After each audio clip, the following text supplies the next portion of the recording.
Am I good? All right. That's fine. All right, yeah. So about half the people in the room know me, and I'm really sorry I'm going to go through the whole who I am thing, but about half the people in the room don't know me, or if you do, I don't recognize you. So I'm going to go through all this, and you guys can just take a nap until then.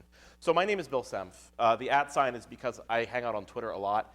If you're an anti-Twitter person, I apologize, but I kind of like microblogging because I can't think in more than 140 characters anyway. So my roles, I'm a husband. My wife is not here. I'm assuming she is wrangling children because I'm also a father of 2 children, Adam, who I presented with last night actually for the first time about a game we developed jointly, and Kaylin, who's 1 and small and cute and apparently making friends all over the place. I am a published author in the world of software development, which fits in here. I also call myself a software composer because I got sick of the architect tag. It's stupid.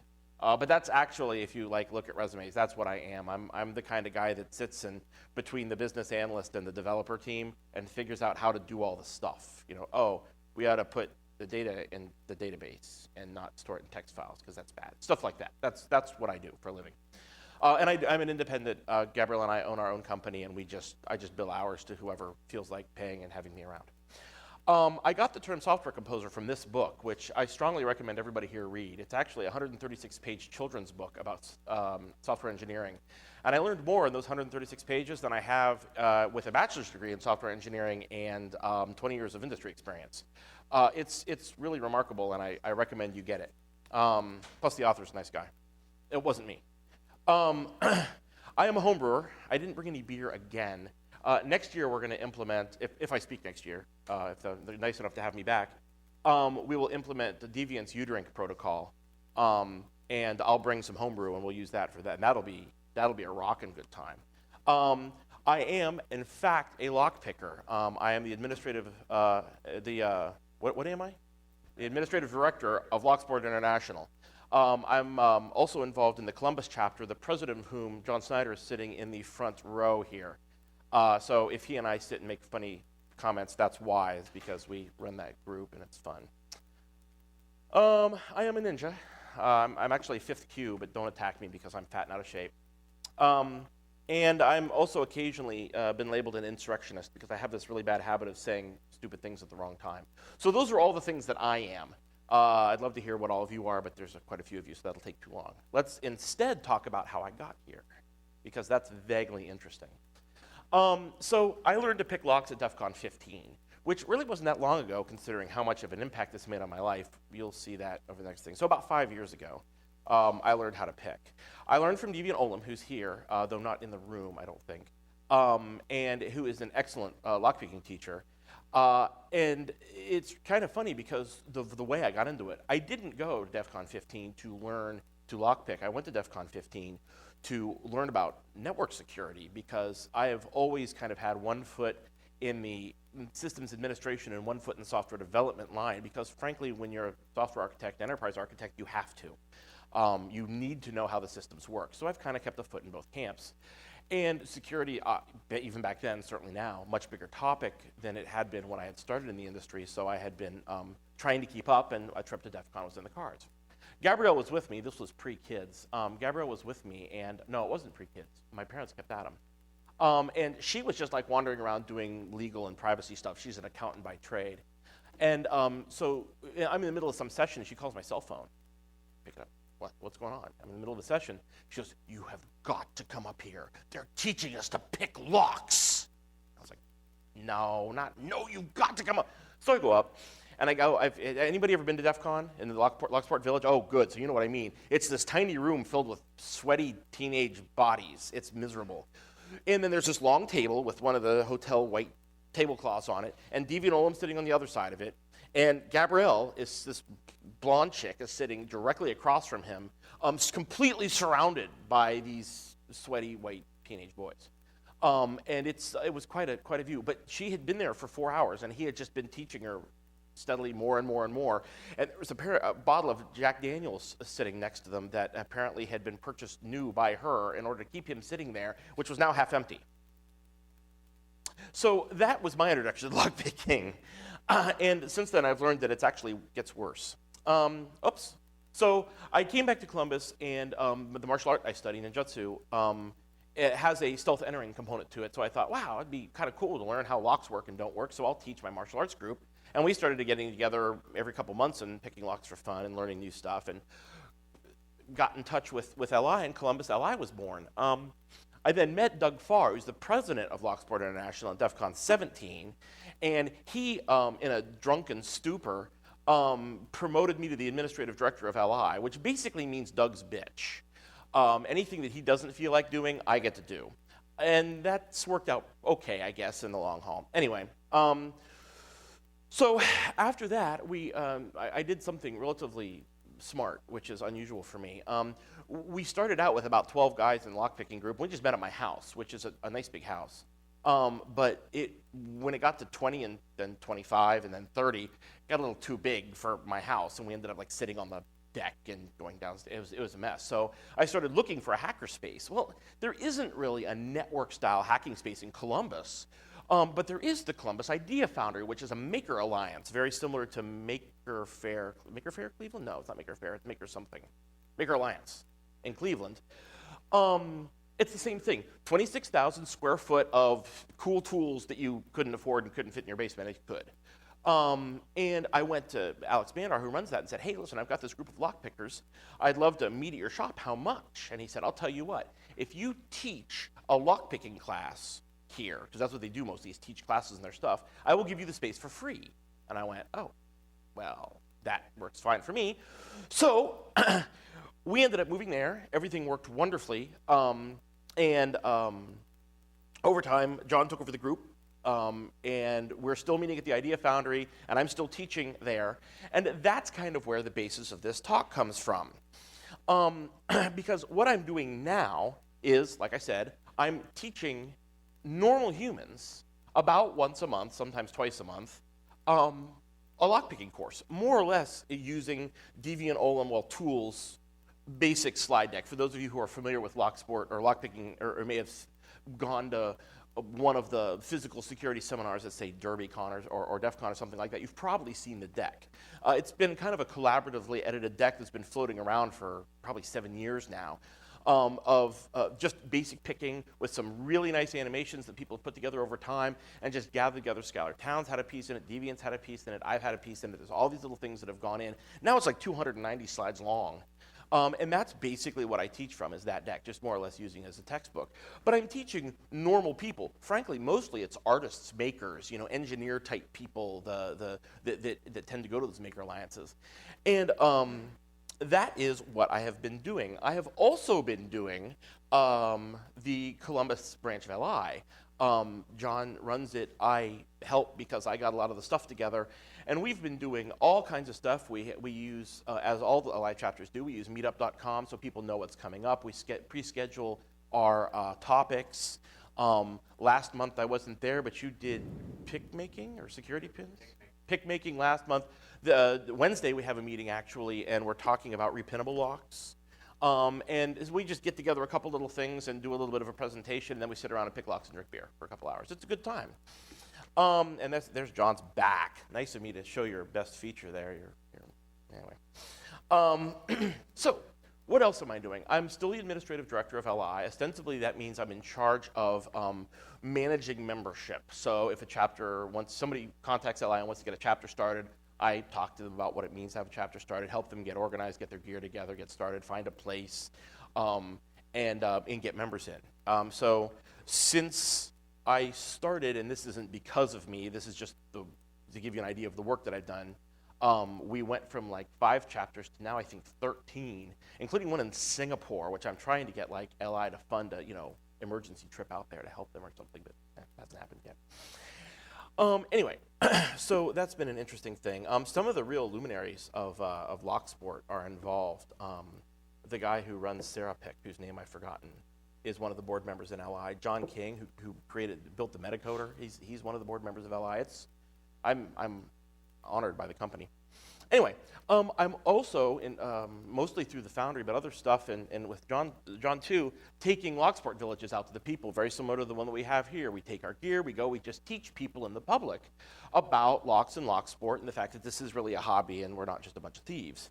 For instance, here's a picture of me teaching at the Woodworking Show. Now, the reason why I was at a woodworking show of all places was because the Idea Foundry was invited, because they do a lot of woodworking at the Idea Foundry. They're a maker alliance.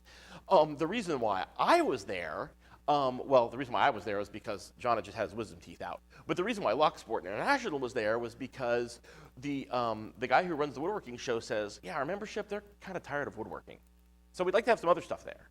But this is the woodworking. Anyway, so it's really interesting to teach, 90-year-old guys that have been working in the craft for their entire lives how to pick a lock. That was a treat.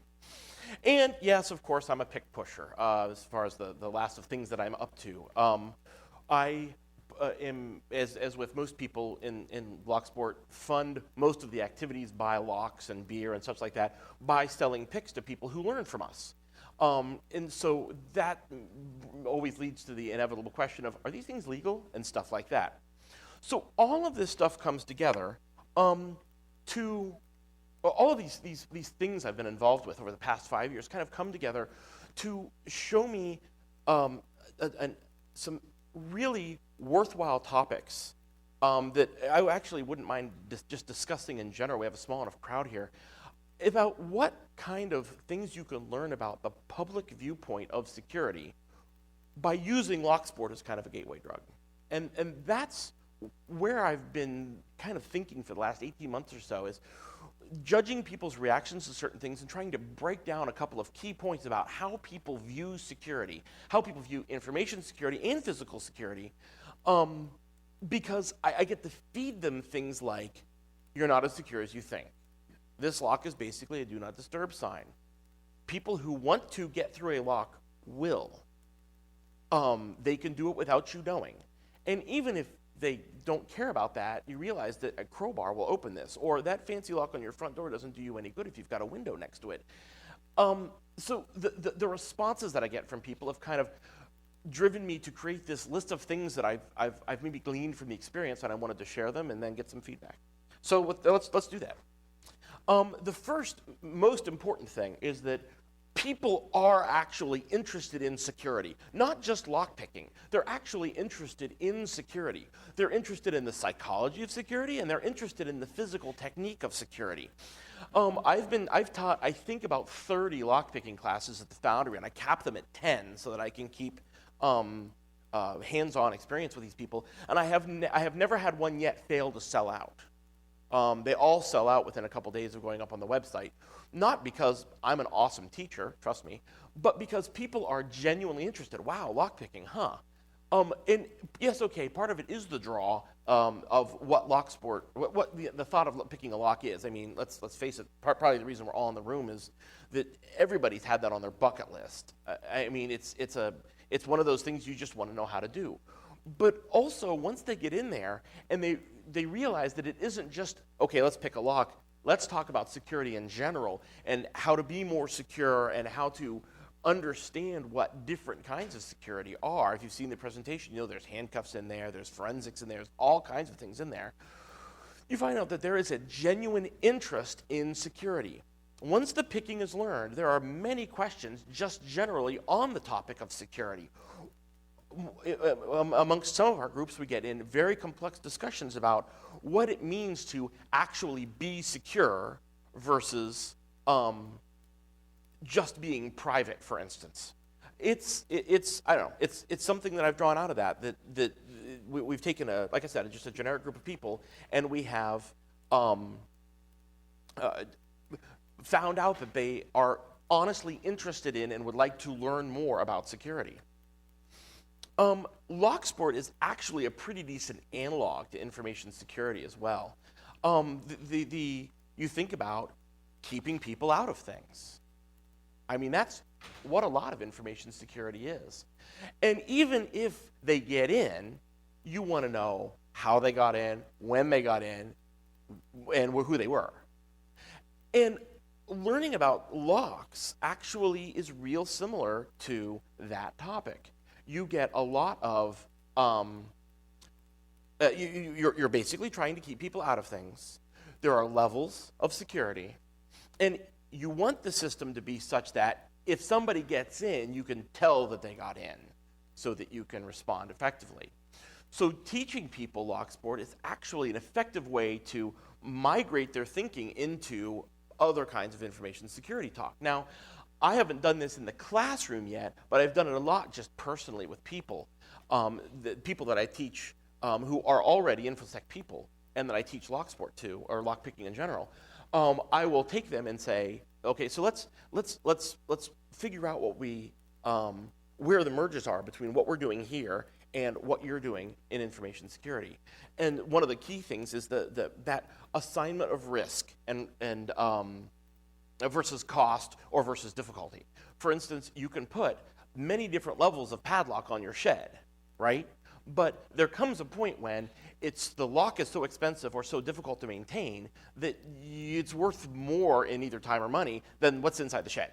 So do most of us put, some big fancy Sergeant Greenleaf lock on our shed? No, because honestly, if somebody steals our lawnmower, we're only out $80 anyway, and we don't care. So that kind of assignment also appeals on the InfoSec side, which is an interesting discussion in and of itself.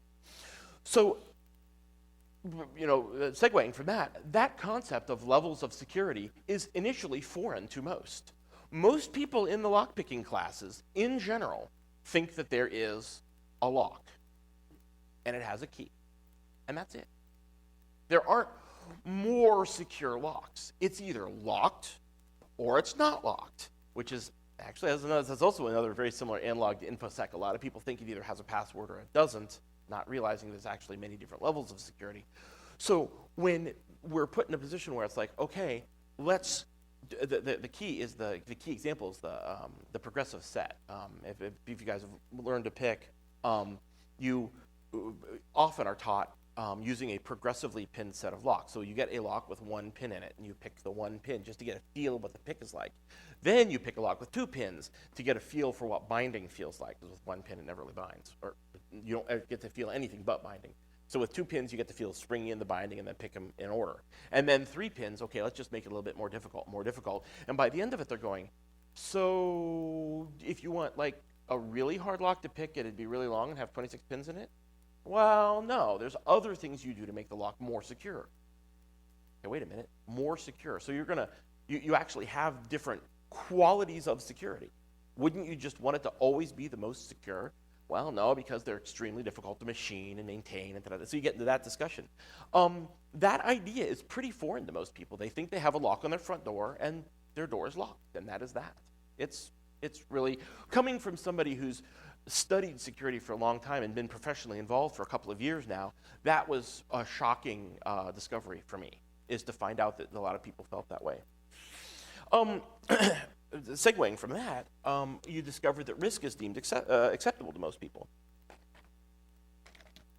There is the concept of, well, once they learn that there's different levels of lock, they say, well, Bill, what do you have on your front door? And I say, well, I'm a geek. I have a bylock on my front door, but it's not because nobody can pick it, though nobody can pick it. If you're not familiar, a bylock's an Australian company. It's a U-shaped key. I have the key if you want to see it afterwards. There's a U-shaped key, and there's two rows of 7 pins, so it's a 14-pin lock, and it is extremely difficult. Actually, I don't think anyone's actually picked one that's whole, though that may not be true anymore. But that's neither here nor there. I have a 6-foot window next to my door. Okay, and then I have my front is all done with rocks. So if you wanted in, you could get in. That's not the point. The point is that I think locks are cool, and that's why I have it on my front door. The point that I want to make with this, though, with them when they ask that is, I say, I understand that somebody could get in if they wanted to get in, and the response is pretty much always, yeah, but that doesn't really happen. I mean, it does, but it doesn't. I mean, nobody really worries about that, right? I mean, why would the people that built the house put these cheap locks on if people actually broke them? You know what I mean? Okay, yes, I sort of do know what you mean. Where they're getting to is that the risk is deemed acceptable. Rather than having to deal with the concept of making their facility more secure, they'd rather look and say, you know what, this isn't very likely, and leave it at that, which is a little scary. On that exact topic, we look at people, even if the risk is unacceptable, are often very unwilling to change. knowing that they are in a position where increased security may actually help them. The core example is gun locks, in my opinion. We don't have any gun locks in the Columbus LI collection, and we need to. But I've worked with them when I've been like sitting in on other people's Locksport villages, and have shown people how easy they are to open. And generally, it's, well, yeah, but my son would never figure out how to pick that open. When his son's sitting next to him picking a Schlag open, like, yeah, yes, he could if you wanted to. I mean, if that's your point, is to use the gun lock to protect, to separate your children, potentially, or your children's friends from this lock, from this gun, you have to understand that lock isn't going to solve the problem. You have to find something else. And people go, yeah, maybe, but they don't. And they don't. I mean, we've had the discussion in both the Locksport group and in my classes. And in general, even people who know how ineffective gun locks are don't change it because it's not going to happen. They're lazy. People are lazy, which I think as information security professionals, we've all discovered that pretty much, haven't we? I mean, I assume most of you in here are InfoSec people. We've discovered that people are unwilling to change things, even if it means changing a password. So this is something that we already knew, that I think is an interesting topic with this, that there is something of a mystique about hackers. And we already kind of all knew this because that's probably why most of us ended up in the field. Very few of us stumbled into it. Probably most of us watched, war games. If you're as old as me or one of the later versions, I'm sure some of the kids here. You're younger than me. What's your version of war games? Hackers, okay, yeah, it's exactly like that. And went, wow, that is cooler than shit. I'm going to go break into my computer, and that's what they do. But there is, and we all know that there's the majority of people out there have no idea what any of us do, and that fits into the physical realm too. I have had more people contact me afterwards when I refer them to Johnny Long's book, No Tech Hacking. If you have not read that book, you should. I should have a picture of that, actually, for this presentation, too. Johnny Long, No Tech Hacking. It's a Singrist book? No, it doesn't matter. Just look up No Tech Hacking. You'll find it. It's basically an entire book full of more or less physical hacks. Okay, some of it's like Google hacking, or Google, fancy Google searches and stuff like that. But he talks about the doors that have the motion sensor on the back, and you take a wet paper towel and a clothes hanger and go like this, and the door comes open. Those kinds of things. I refer a lot of people in my classes to that book, and almost everybody who has been seriously interested, like ordered it on their phone while they're sitting there, has contacted me a couple weeks later and said, that book changed the way I look at everything. So it's been worthwhile for me to introduce the masses to that mid-level of hacking that Locksport fits into, this kind of physical, you don't need to know how to run Nmap sort of thing around hackers. That's entertaining.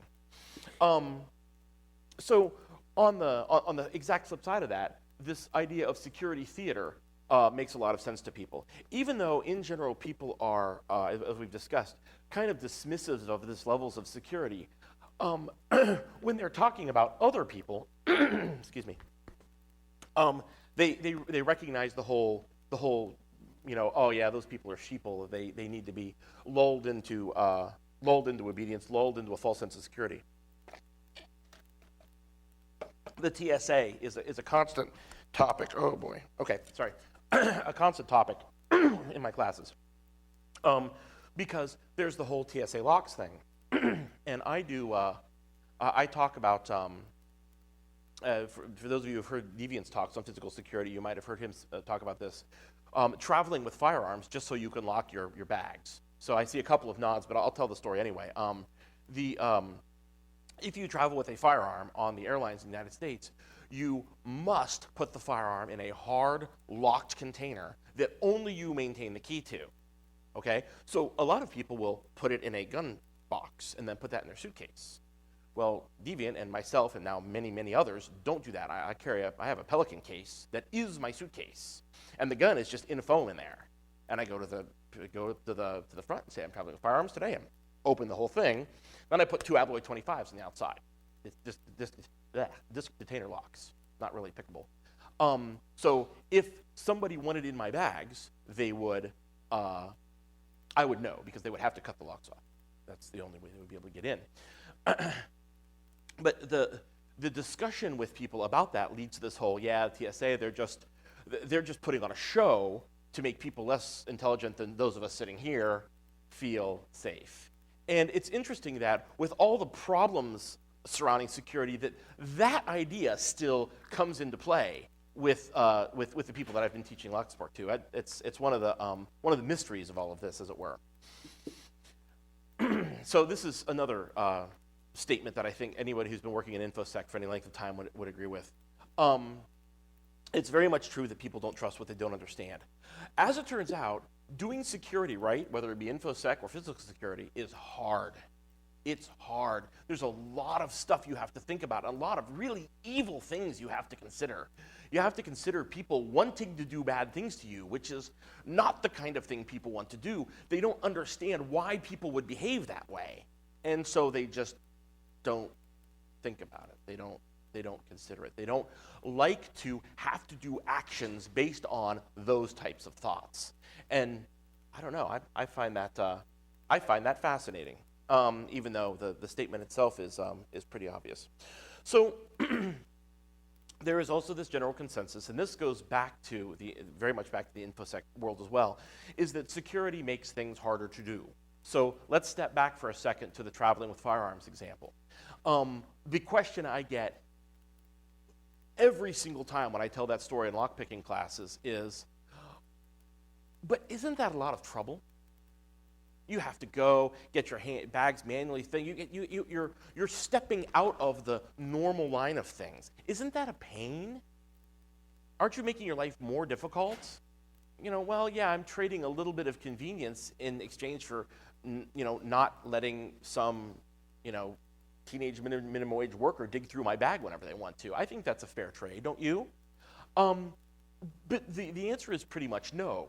Going back to people being lazy and rejecting change, they just view much of that next tier of security as an inconvenience. That, I think, is something that we as a community need to start getting rid of, and I'll talk about education later, but in the conclusions. But I can say it now. Definitely, and this story is told so often in InfoSec conferences that I don't even feel good saying it again, but it's true. User education has to be our number one goal, whether we're teaching people about Locksport and trying to make it not watered down milquetoast, but not elite. Leave it at the level where people are challenged but understand. In order to raise the bar for everyone, that needs to happen in InfoSec as well. And me being involved in security, software security now for several years, I'm recognized that analog between the Locksport world and the InfoSec world is very, very tight.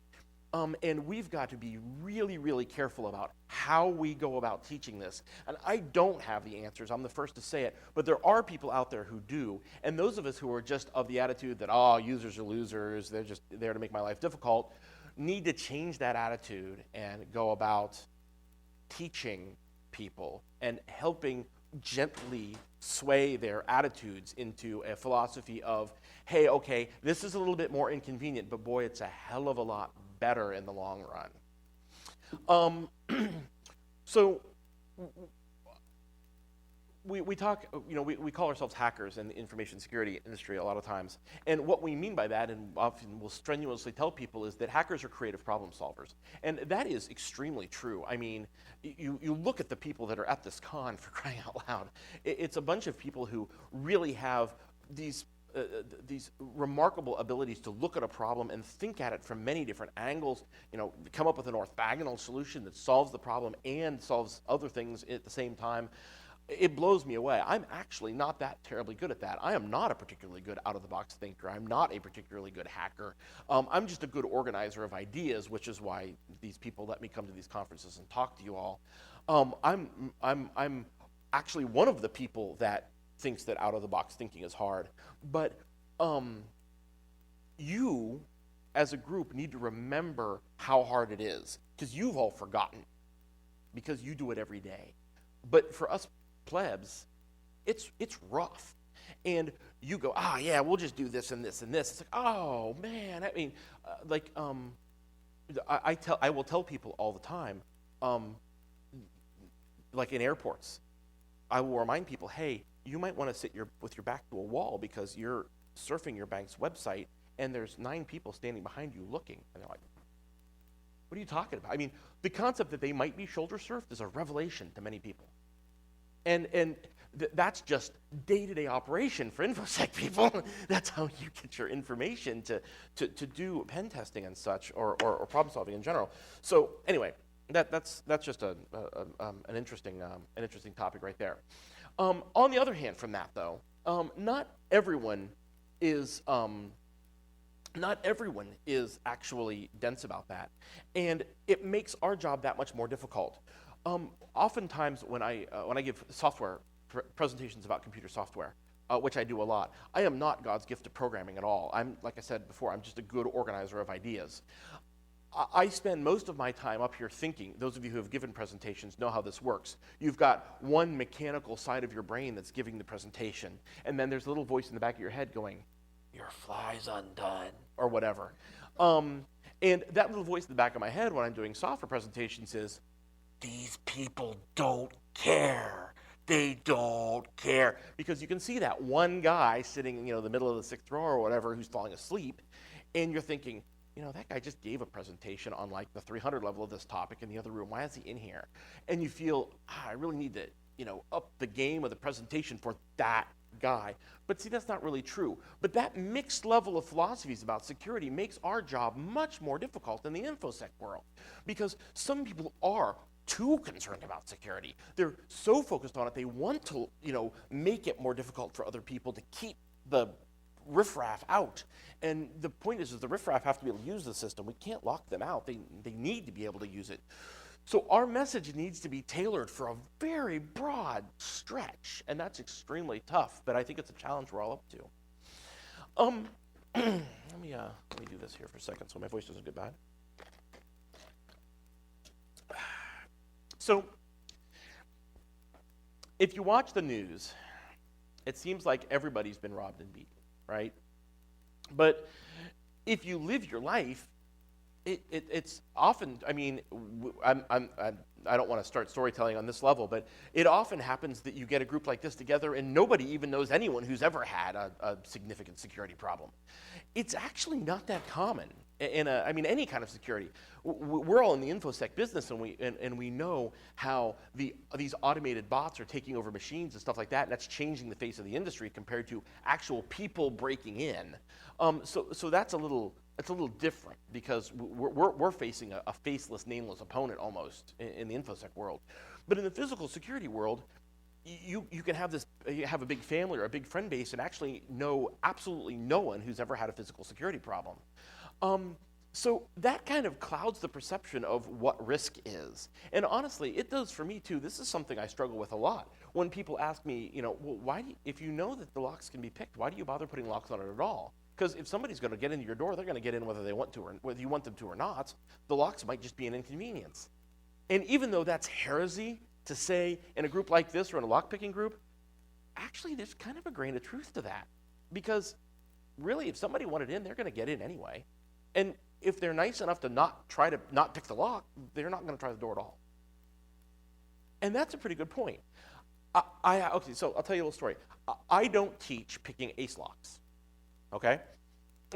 Initially, it was because I didn't have the tool. Even though you can pick it with a hook, it's hard. It's better to have an ace tool to pick it. An ace lock, is a circular, like star-shaped lock. You find it on vending machines. And that's the second reason I don't teach it. It's just too convenient. It's too easy to be in a deserted part of the hotel and go. And they're really easy to pick if you have the tool. Open the lock, take the change, put it in your pocket, close the thing, and leave. I think that's too easy. Honestly, the people that we teach to pick like deadbolts, they're not likely to break into people's front doors. It's much easier to kick in the back door than it is to pick the front door. And I know that it's so much easier that it doesn't even really enter into conversation. Those of you who were at my talk last year, we discussed that at that time. But I have this thing in my head that ace locks and the temptation of soda machines and stuff, vending machines, is too great. But somebody in one of my classes said I was teaching how to pick a wafer lock, and people pick wafer locks in this room. Yeah, they are the classic do not disturb sign. They are so easy to open. I have a video of myself opening one by accident, just trying to get the pick in the lock. All right, it's ridiculous. So I was flipping through deviant slides and saying, yeah, these locks are really weak, but look at all the important things they're used for.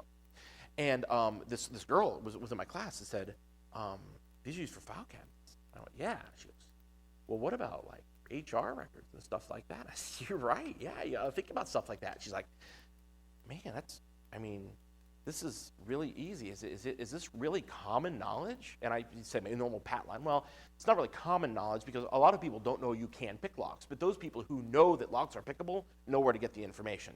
So it's literally security by obscurity. There's a whole group of people out there who don't think that you can pick a lock. But the group, that smaller percentage who do, they know where they can get the information. And she says, because you're showing people how to do this. I can see, that's pretty low barrier to entry to just pop open the HR files at work and take a look at somebody's pay grade. And I went, wow, that's actually easier and less risk of getting caught than the ace lock and the soda machine thing. What am I doing here? So that's I went off a bit of a tangent with that, but the end game to this is that we've got to kind of ask ourselves what level we're going to teach and how we're going to broach these topics to the users that are using it and then the people who need to administer it. It's a tough topic. I don't pretend to have the answers, but it's worth bringing up. I kind of covered this in the last slide by accident, but we have a problem with the media, both internal to our industry and external to the world when you're talking about the lockpicking world.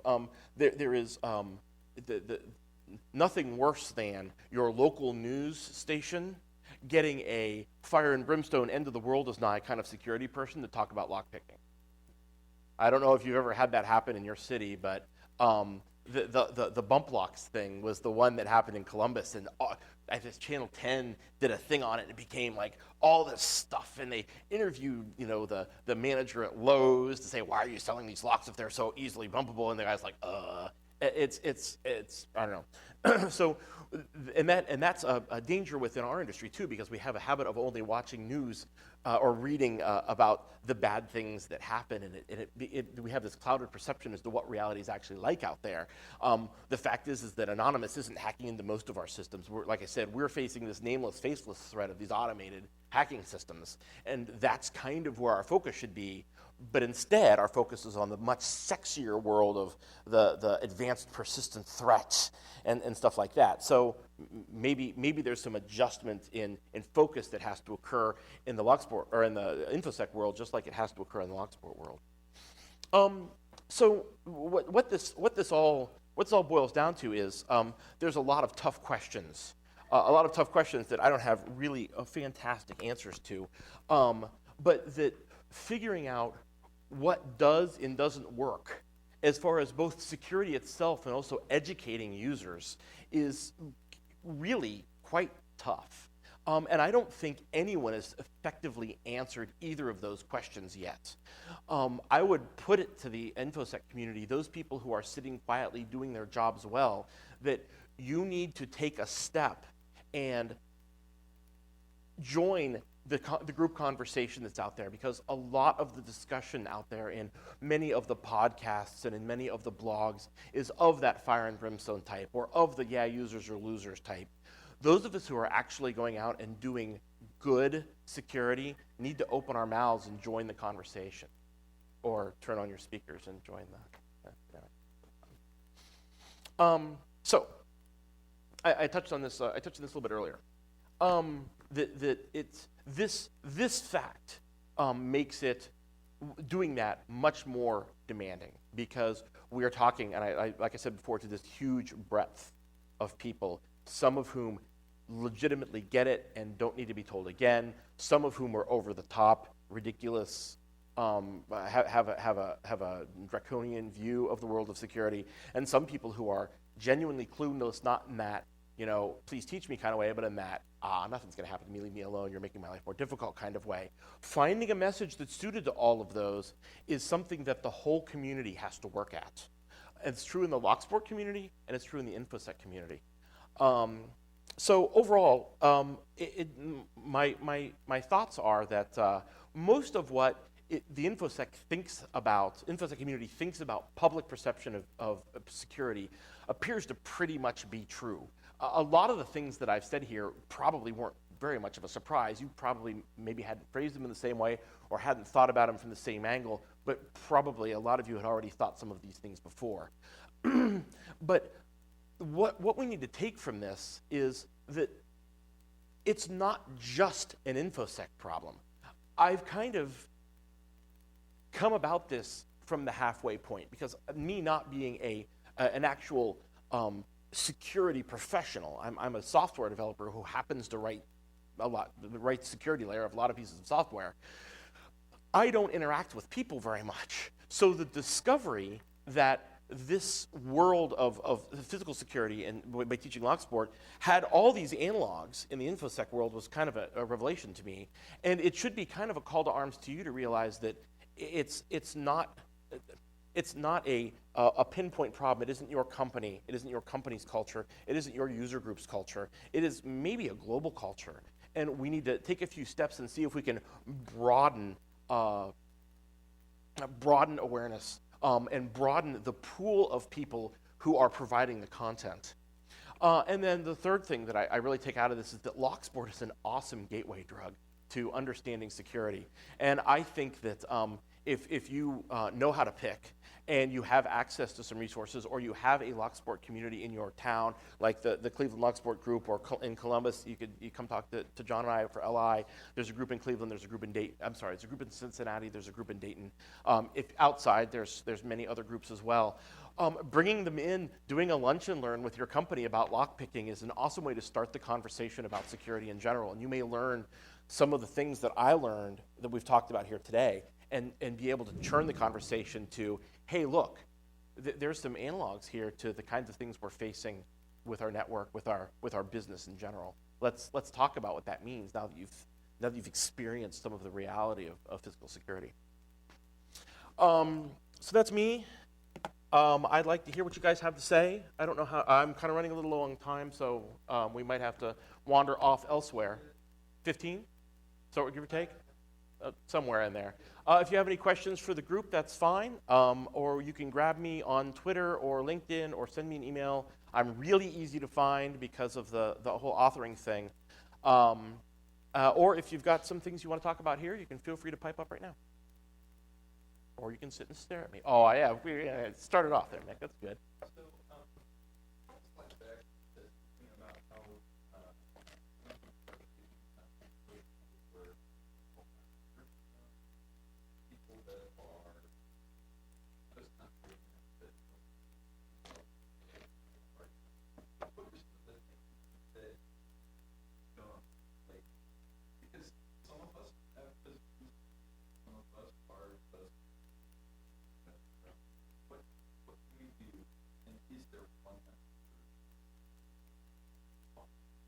That is an awesome question.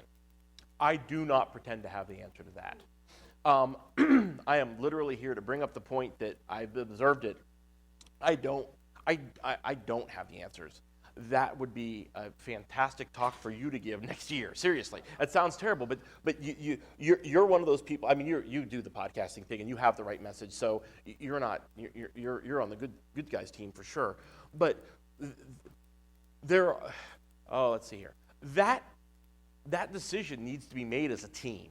We've got to have these discussions and figure out how we teach the users about the philosophy of security, to understand why not to hold the door for people who don't have their badge evident, to understand why when the guy calls and says, hey, I'm trying to sort out the phone system. Can you read me these numbers off the bottom of your phone? Why they should maybe think twice before doing that.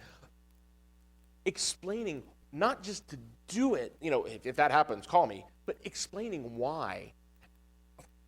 Creating that message is going to be something we're all going to have to work on. And I'm not up here saying, hey, here's how we should do this, because I don't know. But I know it needs to be done, and it's not being done. I mean, there's probably been a number of talks here today where some luminary in the InfoSec community stand up and says, we're losing. This shows we're losing. As an InfoSec community, we're losing the battle. But it's true. We're losing. In so many ways, we're losing. I mean, we're not gathering, per your talk, we're not gathering effective enough data to fight the automated security scare, and we're losing the social engineering battle because we're not educating the users effectively. And I can't do I can't. The first one isn't the subject of this talk, but the second one, we need to craft that message as a group. I mean, together, over beer, preferably, I think. So I'm sorry I don't have an answer for you, but I'm hoping you have an answer for me, maybe. You know what I mean? Not you by yourself, but yeah, well, okay.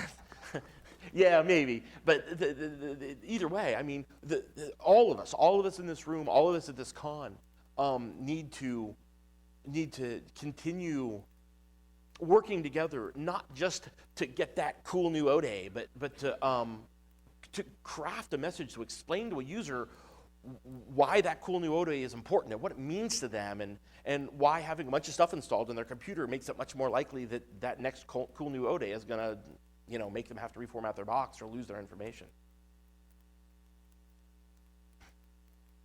Nobody else, really? I was that boring, huh?